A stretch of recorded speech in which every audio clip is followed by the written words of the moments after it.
All right, so everybody, thanks for stopping by. I hope you're having a good evening. This is the Career Conversations for Unconventional Careers in Engineering.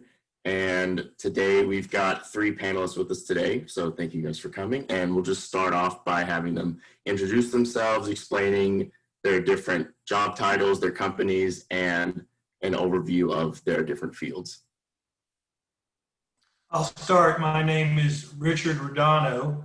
My unique career in engineering was as an intellectual property law attorney. I first spent 4 years in the power generation field. I have a nuclear engineering degree from North Carolina State. I spent approximately 2.5 years with TVA starting up their Sequoia nuclear plant and spent about 2 years with the Nuclear Regulatory Commission as a reactor inspector. I went to law school here at UT, got my law degree, graduated in 1985. And then had a 26-year career as an intellectual property attorney in private practice in Houston, Texas. Hey everyone, my name is Beth Hertsharp. I just graduated from UT 4 years ago, so relatively new off the block, but I had degrees in analytics and supply chain, so a mix of a more technical field and then something more general in the business world. Went to work for IBM, first as a statistician and a consultant, and now I'm the product owner of one of our offerings that we do for external clients, so not working for IBM, but working for other companies out in the market. And I lead a team of largely engineers and statisticians as they develop algorithms and AI and cognitive techniques on our clients' information and data. So about half of our team has some sort of degree in either mathematics, statistics, industrial engineering, or even some different types of computer science. So now work as a product owner and drive the strategy of the offering. And hello, Andrea Gearty, graduated from UT, which I'm in Houston as well, Richard, and I have to watch it when I say UT normally around here because everyone assumes I'm thinking University of Texas. So when I first moved here, people were like, where'd you go to school? And I was like, UT, and they were like, oh, me too. And I was like, wow, there's so many of us down here. And then figured out I was wrong. So started, was an engineering science and mechanics and graduated December of 90 and started, was recruited by Exxon there on campus and moved to Houston and have been here pretty much ever since, minus a short stint at our corporate headquarters in Dallas. So started in a bit of a, that may not sound like a unique career working for an oil and gas company with an engineering degree, but I feel like I've had several different types of careers while still working for the same company, which would be 30 years at the end of this year. So some, again, more traditional roles that we call contact engineers at our Baytown refinery and then operations. Sorry, my dog is very jealous of other dogs outside. And, but then got into the safety and health and security and environmental area.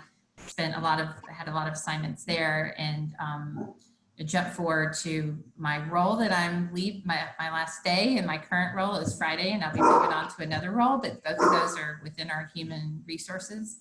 My current role that's about to end was working on a talent management platform where my focus was on competency for those in commercial roles within ExxonMobil. And then I'm becoming a commercial advisor starting next week, setting up a vendor management office for the contracts that HR is responsible for. So you think about around the globe, all the countries and the medical plans and savings and pension and those types of contracts that HR would get involved in, looking at their, not only just setting up the office, but looking at some of those contracts on the pricing structure, particularly in this environment, and how can we maybe renegotiate and have more attractive terms. Awesome, thank you very much, everybody. So jumping into our predetermined questions that we have, as I said earlier, this panel is about different career opportunities for engineers that might not be the first things that they consider. That being said, which careers do you all think fall into that category of being more unconventional for engineers? I think while I worked in Houston, where the intellectual property bar is probably at least 250 to 300 attorneys, almost all of whom have degrees in engineering or science, globally, I think many engineers don't consider law as a career.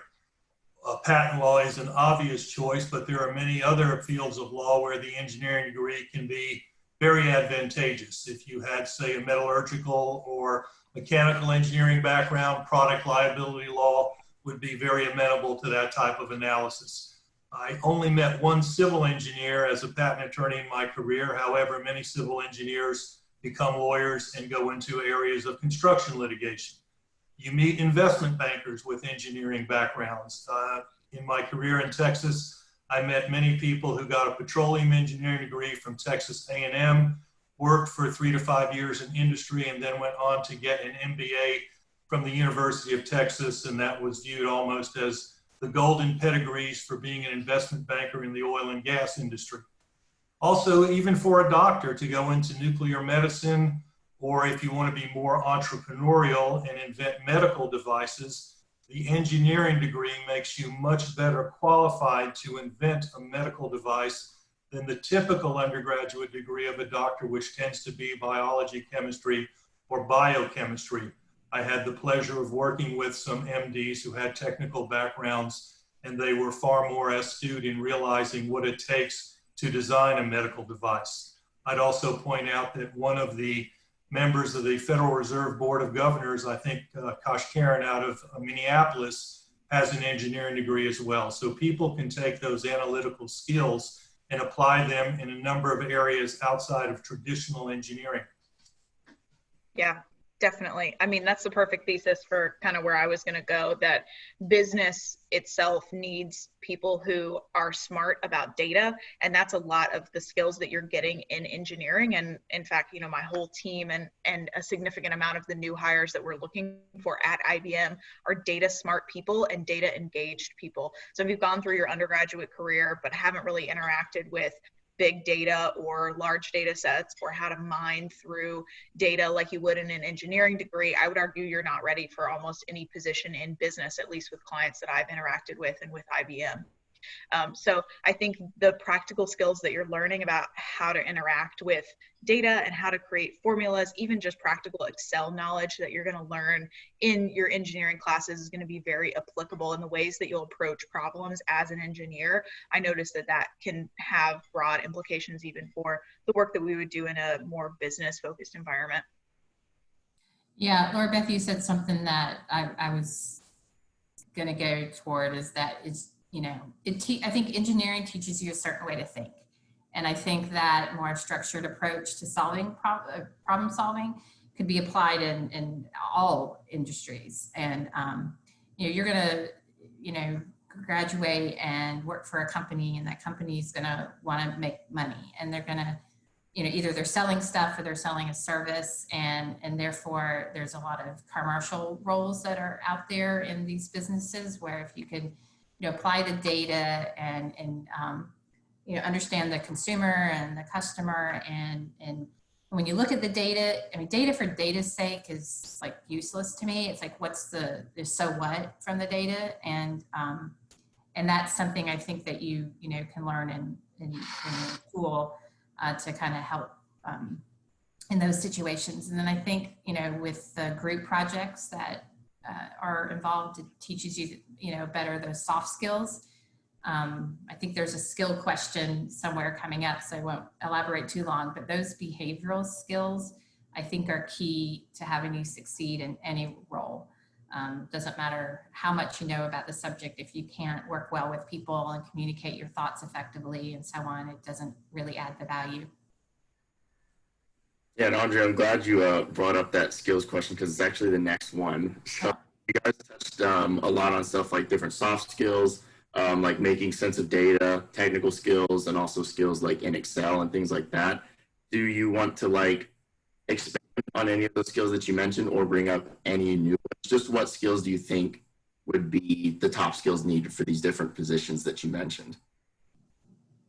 Well, for my work as an intellectual property attorney, I would identify these as the top three. Number one, excruciating attention to detail.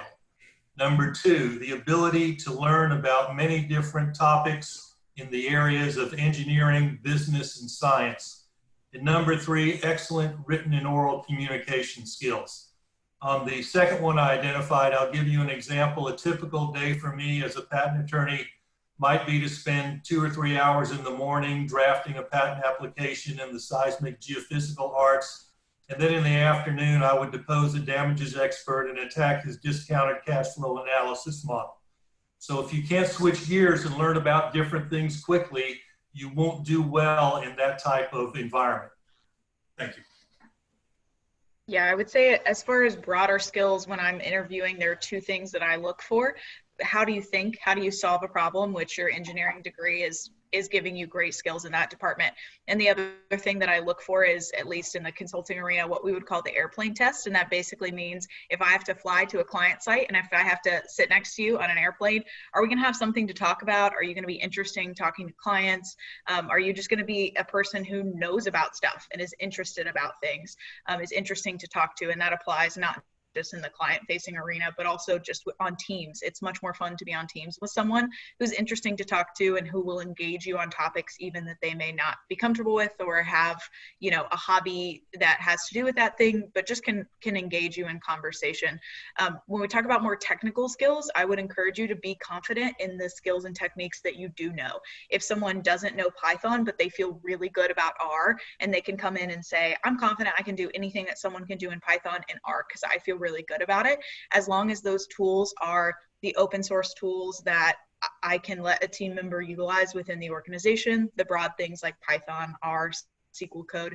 As long as you're confident in the skills that you do know, that can overcome a breadth or depth of knowledge in a variety of tools. And I think businesses are starting to realize that if you don't know certain skills, but you know other ones that can do the same things or can compensate for that value, you know, you're not strong in Excel, but you can do all of that in Python.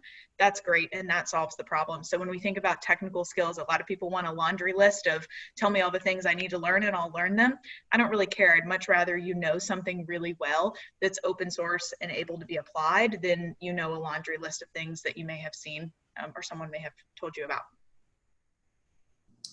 Yeah, I can't speak to, I think I know how to spell Python, but I mean, that stuff like that is like, so when I interview, which unfortunately we didn't this year, but when also, in addition to my day job, I wear a recruiting hat. So I go back to Tennessee and recruit engineers for ExxonMobil. I mean, the stuff that I actually just said, I can't interview anymore because I just don't understand what kids are telling me that they're doing now. Because it's just so, you know, I want to have to be the one to have the conversation with them to see if they can fit, you know, if their, you know, personality and demeanor and just, again, more the behavioral stuff fits in well with our company as opposed to the technical stuff, because it's so different now than what it was. But yeah, I'm just a big, and maybe it's because I knew I didn't want to do engineering my whole career, and I wanted to get into management where it is more, you know, you're more effective. Not so much, I mean, because you have people working for you that know a lot of those details and that solve those problems. You're there to help you know, motivate your team and set the vision and the strategy and help people remove those hurdles that people may encounter. So again, I think just the behavioral, we can't, I think, and this isn't true across the board with every industry or even every position within ExxonMobil. I mean, we hire people who have really high level of technical skills in a certain area because we need to have that, and they want to do that forever, and that's great because we want them to do it forever. That was never me. So I always placed a lot of importance on the behavioral, like I said, aspect. But then I think just business acumen and understanding how your company makes money is extremely important. So I know at one point I was thinking about getting my MBA, and I think I went like 2 semesters at night at University of Houston. And then I quickly remembered why I became an engineer and not a business student because I was like, okay, I just don't like it. But then I got really good advice from someone who actually is on our management committee now. And he said, if you you spent that time that you would have spent getting your MBA, because XML was not going to reward you to get an MBA. So unless I wanted a career on the business, like the controllers, tax, treasurers side of things, MBA really wasn't going to do much for me. And they're like, other than, I could say I had one, but if you spent that amount of time learning the business, the oil business, and how we make money, and competitors and that, then you're going to get a lot further along in the company otherwise. So I think that can't be understated, the importance of knowing how your company, your business makes a profit. Yeah, I think that's such a good point. If I can just jump off of that really quick. I am lucky enough to be married to an engineer who graduated from UT, and that's been a huge part of his career so far, is understanding, even though he's really technical, understanding how his particular group within his company makes money, and having those conversations with his manager about, oh, this happened because of this thing in the broader business, or these are the financial implications of the work that I'm doing, or where I can focus more of my time.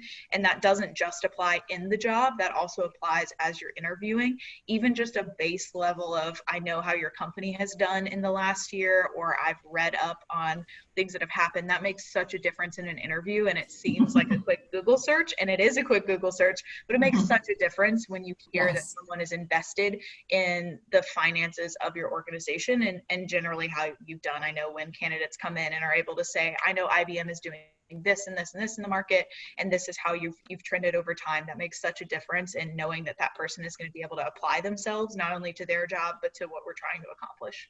Yeah. When I would have people come by the booth, and one, not really be at all familiar with what business we were in, but then really their only association is with like a gas station, which we don't own or operate any retail gas stations anymore.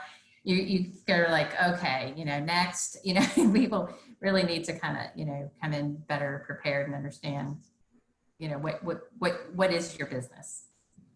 Just to follow up on Laura, Beth, and Andrea's comments, I would say for any of you prospective interviewees, to go into an interview with a company and not having looked at their annual report if they're publicly traded, I'd characterize that as interviewee malpractice. You really want to have that basic understanding of the company from whom you'd like to get a job.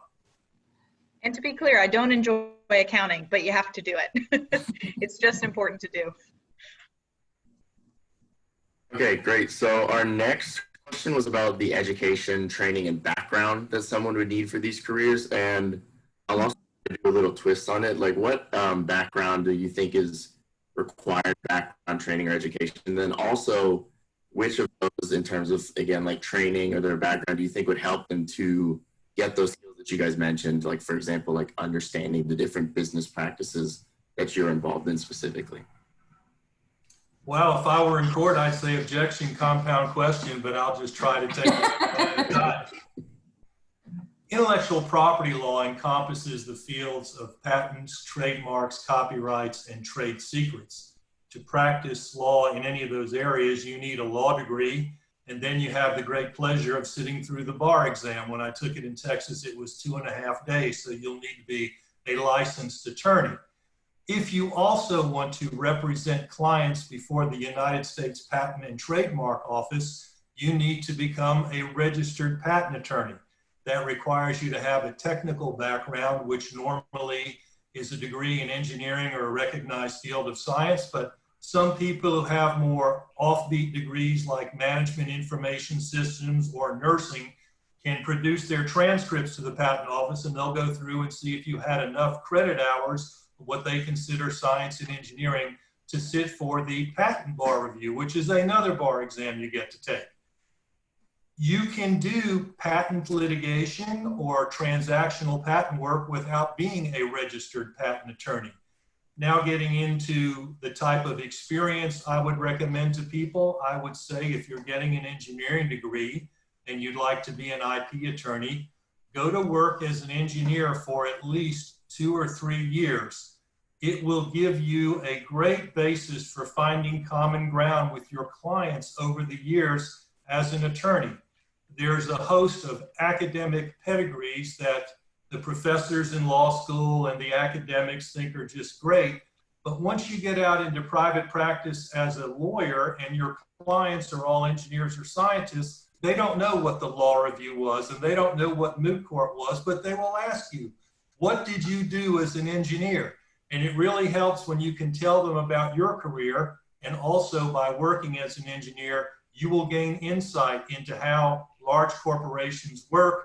You'll get an appreciation for corporate politics, which you will learn nothing about in school. So get out there and go to work, then go to law school. Between your second and third years of law school, and possibly the first and second, clerk for a law firm, a corporation, or a government agency. Clerking is viewed as almost essential to getting a job, and over half the attorneys who get hired by the law firm or corporation with which they clerk. So even when you're working as an engineer, let's say you're at ExxonMobil, they've got a host of patent attorneys at their various offices. You might call one of them one day and say, hey, I'm thinking about going to law school. Would there be a possibility of a clerkship next summer? And get your hat in the ring, and that will help you to get a leg up on your competitors in the marketplace. Yeah, Colin, I'll also take an objection with your question.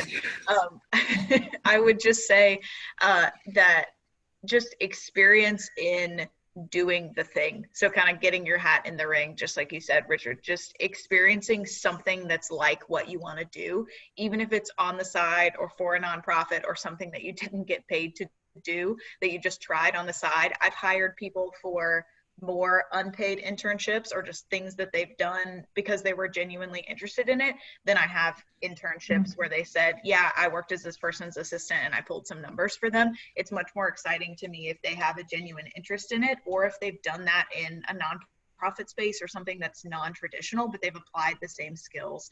My dad is a high school teacher, and he often says, I'm preparing people for careers that don't even exist yet. And I feel the same way about hiring. I'm hiring people for techniques and applications of things that we haven't tried yet as a product. And so I just need to hire really, really stupid smart people. And I need them to be able to apply their intelligence to really difficult problems that we run into, and problems that are going to be 2 and 3 years down the road. So knowing that you're going to apply yourself to problems that you aren't just paid to do 9 to 5 means a lot. Yeah, I echo that for sure. We consider engineers pretty fungible at ExxonMobil, and we hire them and put them in all sorts of roles. And then now I won't say all types of engineering.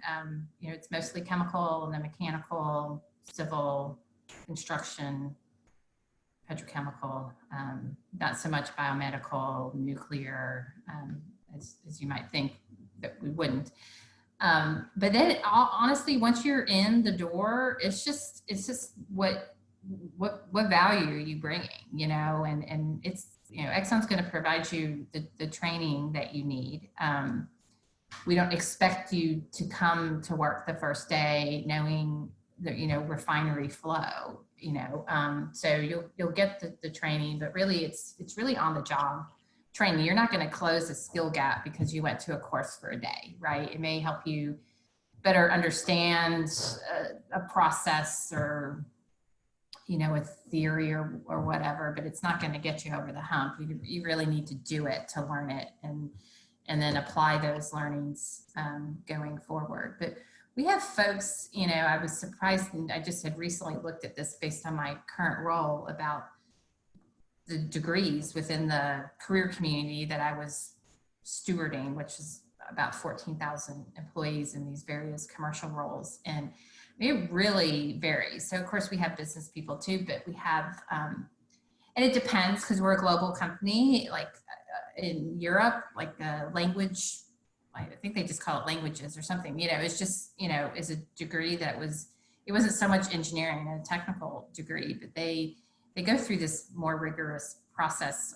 Well, I shouldn't say rigorous, but testing kind of process and longer interview than what we do in the United States. And so it really is to try to make sure they're a match with the company. And so we've got folks with language degrees that are a president of one of our companies within the corporation. So again, I think, you know, it's doing well in your schooling. I said we hire engineers and we consider them fungible, but there's a lot of engineers, and we hire across the US. And you're going to stand out if you've, Laura Beth, like you mentioned, like if you've had well, and you too, Richard, like a clerk. If you, you know, when you intern with a company, that's a really long interview, right? And you get a good sense if you want to work for them and whether we would want you to work for us. And more often than not, they do get an offer, and more often than not, they accept. And the statistics would say they stay with the company longer than those who wouldn't, because they know more about what they're getting themselves into. Because we really give meaningful work to our interns and co-ops. So I find that very useful for students to try to go out and get that experience. Okay, great. So the next question we had was, what advice do you have for students interested in this career? And you guys have already given, obviously, a lot of different pieces of advice, but if there's anything else specifically that you haven't mentioned yet in terms of advice, do you have any for the different careers we've gone over? One thing I'll hit upon that I didn't include in the last response was the hottest technical areas for patent attorneys are EE, Chem-E, computer science, biochemistry, and pharmacology. The cost of a pharmacological patent application probably averages 4 to 5 times the cost of an electromechanical patent application that I would have drafted for some subsea tool. So most of those people have PhDs in biochemistry or molecular biology, but they get a really good payback on that huge investment in formal education. So those are the really hot areas, and it's been that way since I started practicing patent law back in '85, particularly for EEs in computer science. The pharmacy and biochemistry has more or less had its renaissance in the last 20 years. I think the best piece of advice that I got at the end of my schooling and heading into my career was that everyone loves talking about themselves, which is so true. But it is your in to learn anything you want to know about the business. To kind of the points that the other panelists have been talking about, you can learn anything that you want to know about office politics, about how the business works, about your role, about feedback on you and how you are doing in your role. People will take the time to explain their experiences to you, and that will give you basically their years of experience and add that to your skill set. And it's something that I see a lot of people who are joining IBM, or specifically my team, that worry about taking people's time to hear about their experience. But those that do, there's a clear difference in what they know, and it just sounds like they've been around for a really long time because they've let that sink in. The other thing that a piece of advice that I got that I thought was particularly helpful is do the thing that you want to do, even if it's on top of your existing job. So if your job role is X, but you really enjoy doing Y within the business, go do that thing, and no one is going to tell you stop doing work. If it's work for the business, even if it's totally unrelated, unless you're completely swamped, go do that thing, and eventually someone will pay you to do it. And that's basically how I ended up in the product owner role of this job. Is I just started doing some stuff that I liked, and it was connected, and it all just kind of pans out. So even if it's not your specific job role, certainly within a business, there are going to be areas that you enjoy doing, even if it's sort of on top of your job, and eventually it will become your job and your passion will shine through. Can you remind me the question again? Yeah, it was just general advice for students. Okay, that's what I figured. Yeah. That's what I thought. Yeah. So as students, you know, I mean, some of it's just basic. I mean, work hard, you know, focus on your grades. Any experience you can get while you're in school, working for a company in the field of interest is beneficial. Get involved in extracurricular activities. You know, that just helps you stand out among other candidates. My grades weren't as good as probably a lot of the folks that, I mean, they were still good, but they weren't, you know, I wasn't a 4.0. But I was chairman of all campus events when I was there. I was held in office in my sorority, and I just got involved because I liked it. It's kind of like now, like in addition to my day job, I recruit because I like it. And And so to any extent you can get involved in activities and have some sort of leadership role, that helps you stand out during the interview process. And I think that kind of carries with you, like then when you're, like I said, like me as example, then when you start working, you know, the idea of doing only my job, you know, would just be so boring to me that I have to have some of these kind of extracurricular activities, so to speak. They don't get paid for, but they do get noticed, you know, that, hey, Audrey's doing a good job and she's doing these things kind of above and beyond. So having initiative. I like Laura, but you know, do what you like. You know, that's, to me, that's why I tell my daughter, as someone who's graduating at the end of in December, not from UT. She didn't want to go where I went or where her dad went. She had no interest. But is, you know, just, you know, figure out what you like to do and a way to get paid for it.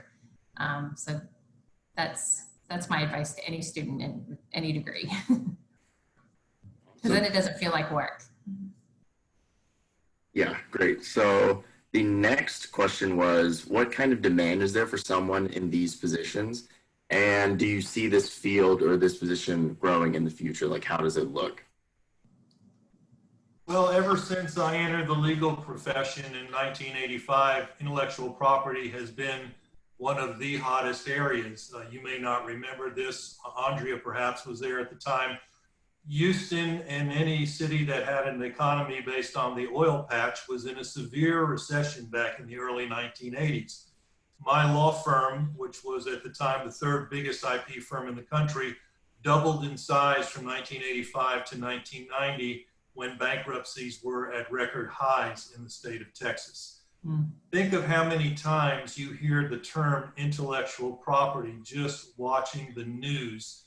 And if you're old enough to remember what it was like 25 or 30 years ago, which most of you students probably aren't, you hardly heard that term. So it is a major part of the value of companies today, particularly technology-based companies.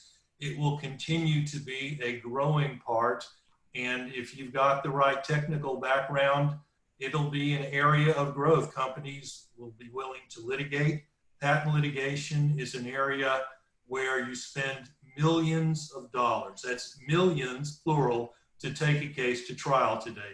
If it's a very complex case, even 4 or 5 million, by the time you figure the legal fees, the expert fees, and the other fees associated with discovery. So it's a huge capital investment. And oftentimes the client will come to me if I'm the lead attorney and ask for a schedule. And it's very similar to putting a project schedule together for a large construction project. So project management skills that you may have learned as an engineer to get a product out to market will be very similar to going through quarter by quarter what the litigation budget will be like and what will occur. So this is an area that I think will continue to grow because there'll be more and more emphasis internationally placed upon protecting intellectual property. Yeah, I'll spare you all my TED Talk because I think you all understand it, but data is the future, right? It's what companies rely on. It's so important. Our former CEO had a quote, something like, data is the new oil. Like, having it is really important. Those that have it are going to be very powerful, and those that don't will suffer the consequences. And we see companies like Netflix are, you know, building their business model off of having really good data and really strong algorithms. Now I've given you my TED Talk after saying that I wouldn't. But yeah, I mean, data is the future. Building algorithms are the future. The demand only increases, and even more so those who are digital natives, those who understand technology and are comfortable around it and don't have a fear of computers, softwares, and data. Those skills and attributes are only growing. So I think, contrary to popular belief, that oil will be around for a bit. I mean, well beyond my lifetime and my daughter's lifetime, I think. And we're you know, continuing to invest in, you know, other like renewables and so on, because we want to stay in this business. We've been around for a long time and we want to stay in it for just as long. So certainly our business has taken a hit due to COVID because people aren't traveling as much as they used to. We're but we're making adjustments accordingly to counter those impacts. But I think it's still got a big bright future ahead of it.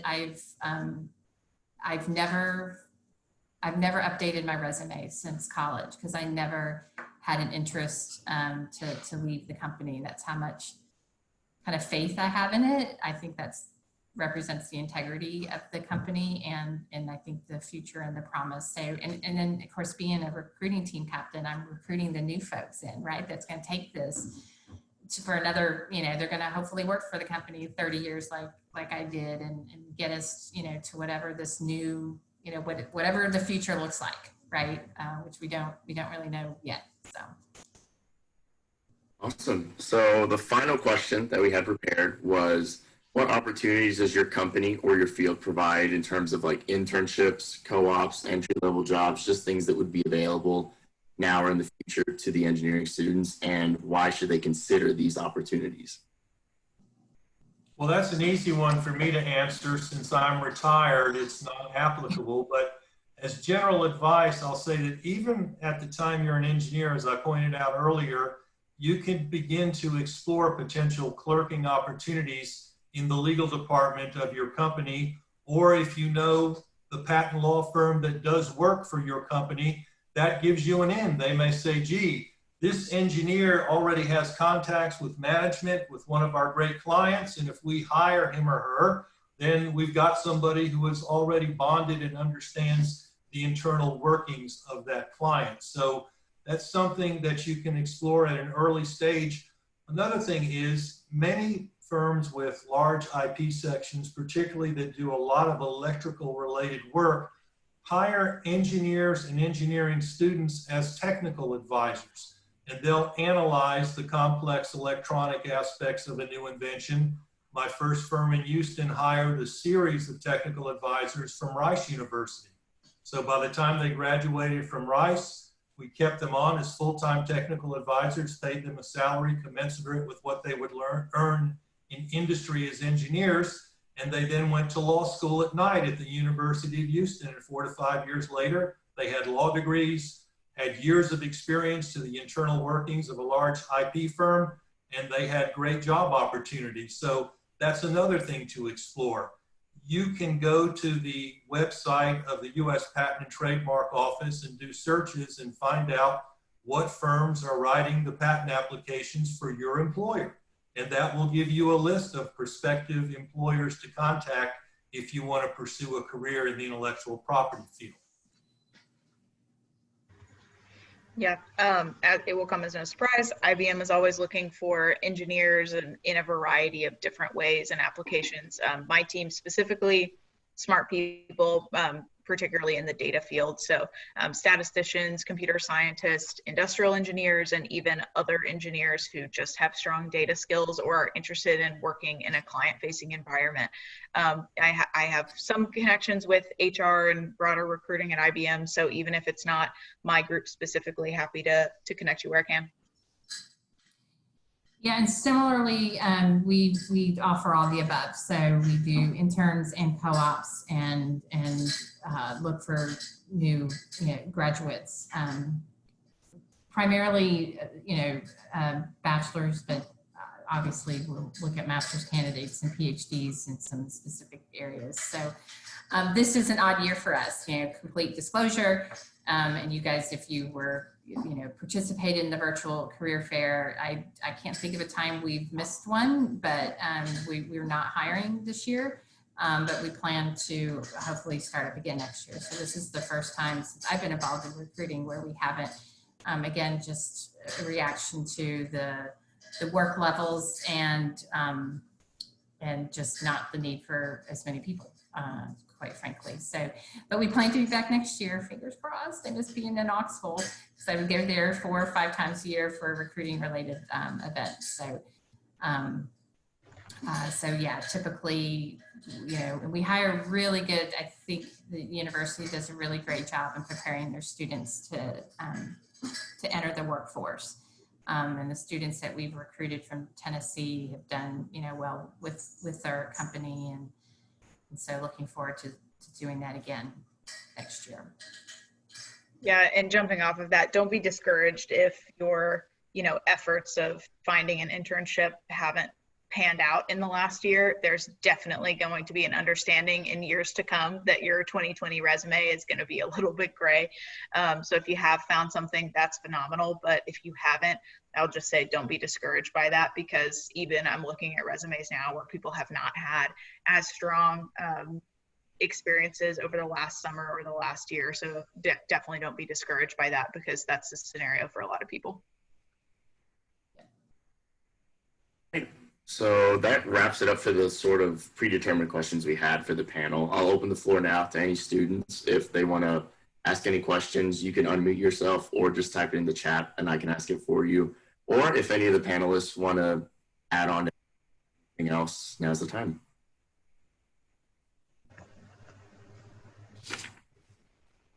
I can give you two real-world examples while you're all preparing your questions of the fungibility of Exxon engineers that Andrea referred to. One of my best damage experts that I ever used, and I used him in patent, trade secret, and copyright cases. He had a master's degree in EE, started out at Exxon and quickly went up through the business ranks, and then eventually went out on his own as a consultant. And he was fabulous. The attention to detail was fantastic, and that's extremely important in the damages aspect of any case. And then my go-to forensic computer expert who could find anything in 20,000 pages of code was a retired Exxon geophysicist. He had a PhD in physics from, I believe, the University of Wisconsin, and did very complex geophysics for Exxon's, what was called EPR, Exxon Production Research, for his career, but just had a real interest in C++, which I consider a satanic computer language since I learned Fortran back in the good old days. And I could send him complex C++ code and say, see if this is in there, because that was the key to finding patent infringement, and he would find it. So it's really interesting to see how people who you might think are pigeonholed in a very narrow technical area can get out and apply those analytical skills in many other domains. Yeah, good.